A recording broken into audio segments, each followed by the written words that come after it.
जय हिंद दोस्तों, कैसे हैं आप लोग। तो आशा है आप लोग बहुत अच्छे होंगे। तो फ्रेंड्स, हम लोग जो है एनसीईआरटी की जो हम लोग क्लास कर रहे हैं और आपका स्वागत है इस एनसीईआरटी की सीरीज में। तो हम लोग का जो मिशन है कि हम लोग जो है पूरे एनसीईआरटी को कवर करेंगे, बिल्कुल जीरो से लेकर हीरो तक। और कोई बच्चा है उसको समझ में नहीं आता है हिस्ट्री का, मतलब हिस्ट्री का एस भी नहीं आता है, वो भी अगर इस क्लास करे और अपना डाउट पूछे, जो भी डाउट है वो अपने संकोच आप पूछ सकते हैं। ठीक है ना। चाहे आप किसी भी एग्जाम की तैयारी करते हो, अगर उसमें जीएस पूछता है, ठीक है, और आप जीएस में जो है आप या तो फेल हो रहे हो, ठीक है, या आप आगे चलकर फेल होगे, क्योंकि आपका जो है जीएस का फाउंडेशन क्लियर नहीं है और आप कहीं से कोचिंग कर रहे हैं, तो भी क्या करिए, आप एनसीईआरटी को पढ़िए। एनसीईआरटी को पढ़ना कंपलसरी है। ठीक है ना। एनसीईआरटी में क्या है कि आपको जो है समझाएगा, ये किताब आपको याद नहीं कराता है कि आप इसे याद कर लीजिए, वो बेसिक चीज समझा देता है। ठीक है, अगर आप और किसी भी चीज को आप याद रखें कि समझे रहेंगे, तो जो आजकल का जो एग्जाम को पैटर्न है वो बिना समझे एग्जाम आप नहीं दे पाएंगे, क्योंकि क्वेश्चन कहाँ से पूछ रहा है, कैसे पूछ रहा है, बड़ी समस्याएं हैं। ठीक है ना। एक तो इन लोग सबसे बड़ा स्ट्रेटेजी है कि कोई लोग का कोई तरीका ही नहीं है कि पूछने का कि यहाँ से पूछेंगे, और पहले ऐसे राजधानी स्टेट पूछता नहीं है। ठीक है। तो आप लोगों को थोड़ा सा डीपली पढ़ना है, जरूरी है एनसीईआरटी, कम से कम आप एनसीईआरटी पढ़िए। ठीक है, क्योंकि बहुत समय नहीं लगेगा, मुश्किल से 3 महीने अगर आप समय देंगे तो एनसीईआरटी आप कवर कर लेंगे।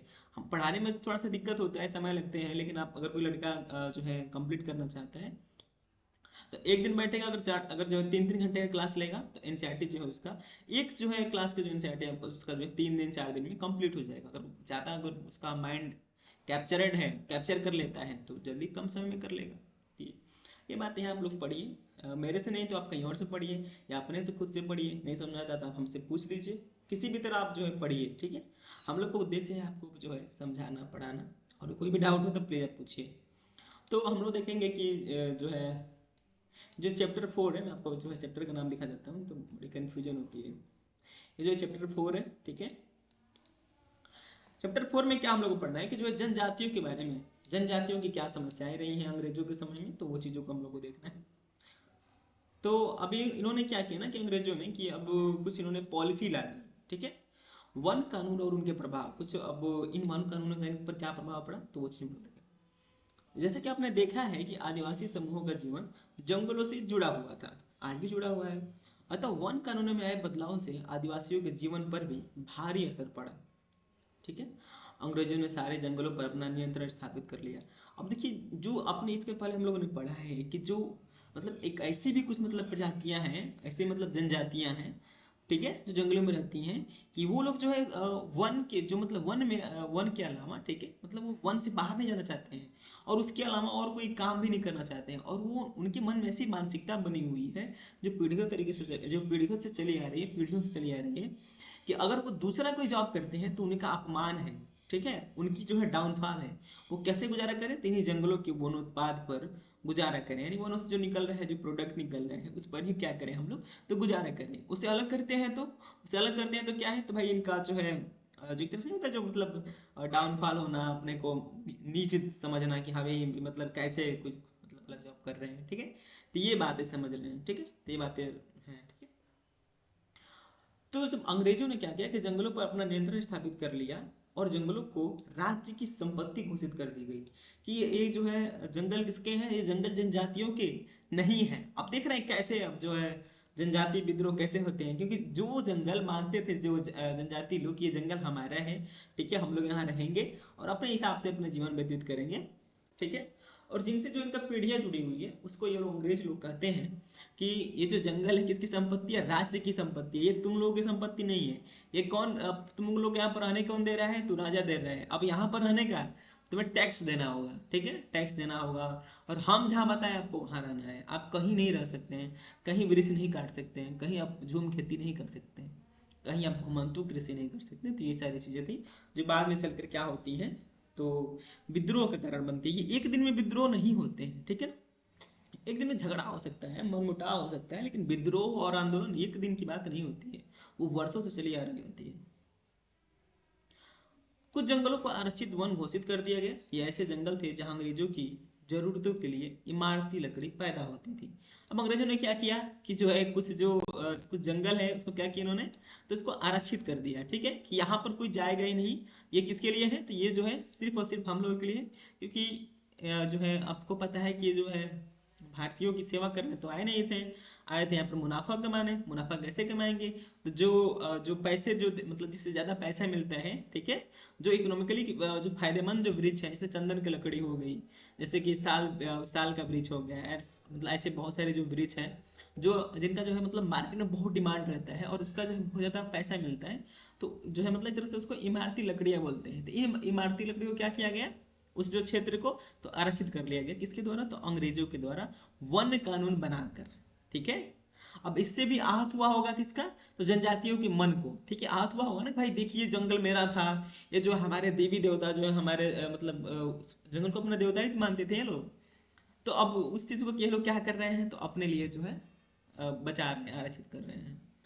इन जंगलों में लोगों को स्वतंत्र रूप से घूमने, झूम खेती करने, फल इकट्ठा करने और पशुओं का शिकार करने की इजाजत नहीं थी। आप देख रहे हैं, जहां पर एक समय था कि जनजाति लोगों को कहीं भी घूम सकते हैं जंगल में, और कहीं भी घूम करके शिकार कर सकते हैं, अपना जो है फूड संग्रह कर सकते हैं, ठीक है।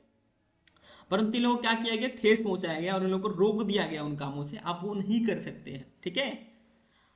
ऐसी सूरत में झूम का शिकार किस तरह जिंदा रह सकते थे, यही समस्याएं हैं। इसलिए उनमें जो उनमें से बहुतों को काम और रोजगार की तलाश में मजबूरन दूसरे इलाकों में जाना पड़ा।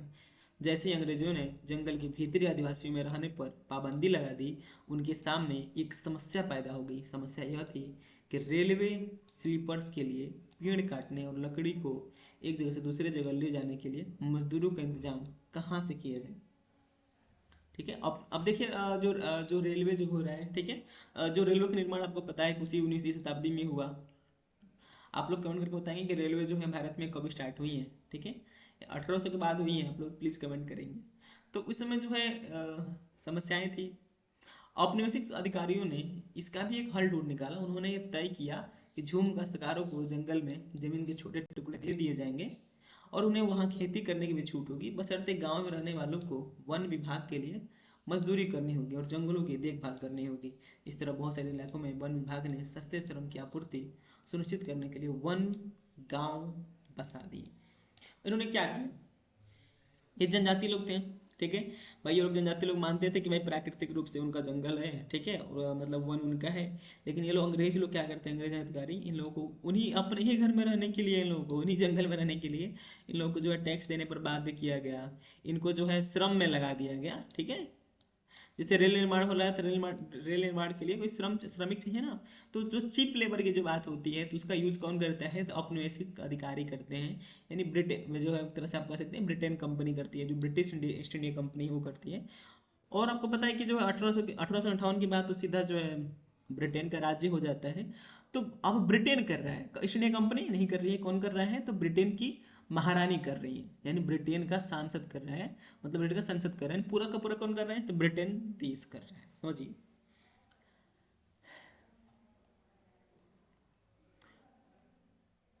बहुत सारे आदिवासी समूह ने औपनिवेशिक वन कानूनों का विरोध किया। उन्होंने नए नियमों का पालन करने से इनकार कर दिया और उन्हीं तौर तरीकों से चलते रहे जिन्हें सरकार गैर कानूनी घोषित कर चुकी थी। कई बार उन्हें खुलेआम बगावत भी कर दी। देख रहे हैं 1906 में सोंग्राम संगमा द्वारा असम में और 1930 के दशक में मध्य प्रांत में हुआ जो है वन सत्याग्रह, इसी तरह के विद्रोह थे। आप देख रहे हैं मतलब कैसे विद्रोह हो रहे हैं, क्यों हुए ये जो विद्रोह है, इसका बैकग्राउंड अपने देखा। अब आपसे कोई पूछेगा कि जो अंग्रेज जो है, ठीक है, अंग्रेज नहीं, जनजाति विद्रोह क्यों हुए, इनका कारण क्या था, तो आप बता लेंगे, ठीक है ना, क्योंकि आपने इसको पूरा समझ लिया है स्टार्टिंग से कि जो है छोटे छोटे चीज़ों पर, ठीक है।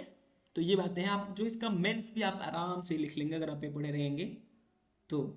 तो आज की भी जनजाति में कुछ बहुत ज़्यादा फर्क नहीं है, तो आप इसको समझे रहेंगे तो आज के जनजाति से भी थोड़ा कनेक्ट कर पाएंगे। करंट पढ़ेंगे तो आपका जो है तैयार हो जाएगा। बाकी जो छोटा छिटका रहेगा वो आप लोग यहाँ से तैयार कर लेंगे। तो ये चीज़ें रही हैं। अब यहाँ पर हम लोग देखते हैं अंग्रेजों के इस देश में जीना कितना कठिन है। अब ये कोई कहता है, कौन कहता है, ठीक है। 1930 के दशक में वेरियर एल्विन ने मध्य भारत में रहने वाले बैगा आदिवासियों के इलाकों का दौरा किया था। किसका? वो बैगा आदिवासियों के। एल्विन इन लोगों के रीति रिवाज, इनकी कला, लोक संस्कृति को जानना चाहते थे। उन्होंने बैगाओं के बहुत सारे गीत इकट्ठे किए जिनमें से जो है इस बात पर शिकायत की गई है कि अंग्रेजों के शासन में बैगा कितने, यानी इन्होंने क्या किया, जनजातियों ने अपना दुख जो है जाहिर किया है कि अंग्रेजों के इस देश में जीना कितना मुश्किल है, जीना कितना मुश्किल है। जमींदार बैठा है गांव में, दरवाजे में कोतवाल, बगीचों में पटवारी, खेतों में सरकार, अंग्रेजों की इस देश में जीना कितना मुश्किल है। पशु कर अदा करने के लिए बेचते हैं गाय, तो भैंस बेचते हैं जंगल के लिए, बैलों को बेचकर अदा करते हैं लगान, भोजन पाए कहाँ से अंग्रेजों की इस देश में। ये किसका लिखा हुआ है, तो ये जो है कविता लिखी है, ये लिखी हुई है जनजातियों के द्वारा, जनजाति जो है बैगा जनजाति के द्वारा। इसको समझना, इसको समझेंगे तो आपको कितने समस्याएं हैं, देख रहे हैं आप लोग, इसका मतलब क्या होगा कि जो है खेतों में सरकार है, बगीचे में पटवारी है, ठीक है, बगीचे में जाओ तो वहाँ पटवारी है, बगीचे से आप कुछ तोड़ नहीं सकते हैं। दरवाजे पर कोतवार कोतवार बैठा है, कोतवाल बैठा है, समझ रहे हैं। और जमींदार बैठा है गांव में, यानी गांव में कौन बैठा है, तो जमींदार बैठा है। कहाँ जाएंगे आप, अंग्रेजों के देश में कितना जीना मुश्किल है। पशु कर, यानी पशुओं को गाय को बेच करके क्या करते हैं लोग, तो जो एनिमल टैक्स देते हैं, आप गाय रखने का भी टैक्स देते हैं, तो वो आप टैक्स देते हैं। भैंस बेचते हैं तो आपको जंगल टैक्स देना पड़ता, मतलब जंगल टैक्स कैसे देते हैं, तो भैंस को बेच कर देते हैं। बैलों के बेच कर क्या करते हैं, तो अपने खेतों का लगान देते हैं। और भोजन कहाँ से पाए, आप सोचिए कहाँ से पाएगा वो इंसान। तो इस तरह के शोषण होंगे तो कोई व्यक्ति विरोध नहीं करेगा तो क्या करेगा। तो ये सारी चीजें रही हैं, ये सारे कारण रहे हैं। जो अब ये चीजें भी आप लिख देंगे एग्जाम में तो आपको नंबर देने से कौन रोकेगा, कौन, किसका हाथ नहीं उठेगा कि भाई नंबर थोड़ा 2 नंबर बढ़ा के दे दें इस बच्चे को, इस बच्चे ने मेहनत किया है, ठीक है। नेक्स्ट टाइम लोग देखेंगे यहाँ से व्यापार की समस्या है, ठीक है। तो आज की क्लास में बस इतना ही, नेक्स्ट क्लास जो है हम लोग नेक्स्ट वीडियो मिलेंगे। तो आज के लिए बस इतना ही, थैंक यू, बाय बाय, जय हिंद। कोई डाउट हो तो प्लीज़ पूछिए।